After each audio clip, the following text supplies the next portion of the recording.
But what to go see no right now? Ren đúng không? You know where to go. So to South Miami Beach. You don't even know. Oh, chưa đó.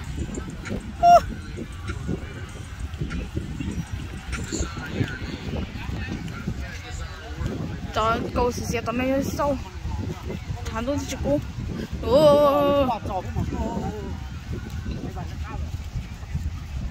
Mà chỉ là cá mà thế nào này bỏ rồi.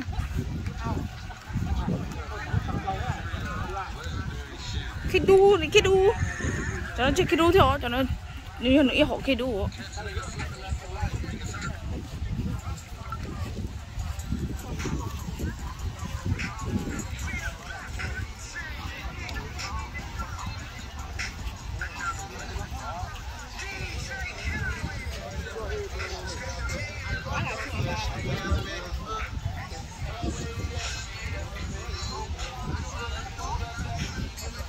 Là vấn đề thì lọt cho nó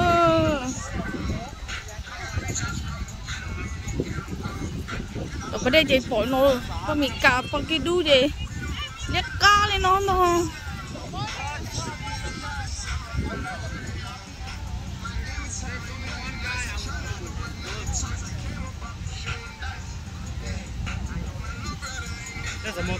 where are we gonna stay? You go there. Go whatever. Just find a place to stay. Anywhere, just find a place.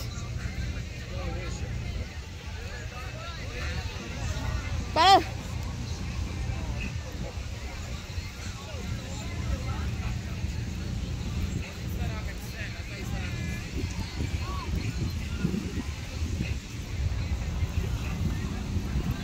Đây một nhóm tỏ nó.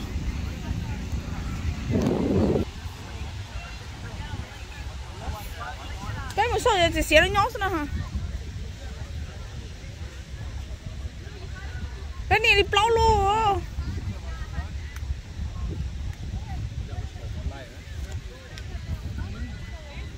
We'll stay here. You guys go check it out. Ba bên nhà nó to.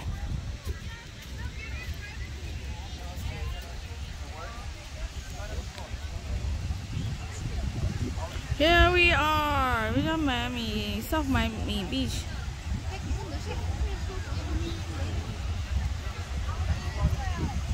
There's a lot of people. There's so hành nữa, nếu chứ trông. Còn nó bù thì hiện sự rồi.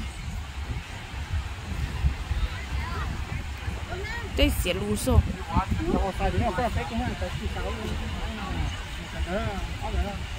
Đừng có lo nữa.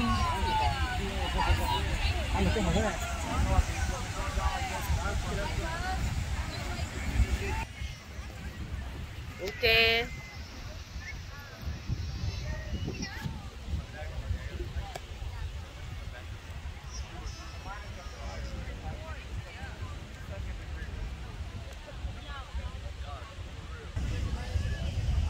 Săn đã với tôi, săn đã nói.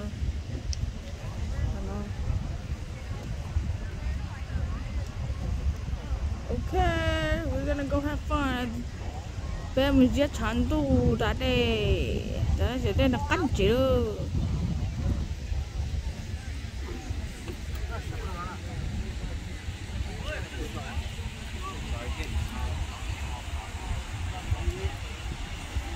Có lo rồi chẳng có lo thiếu.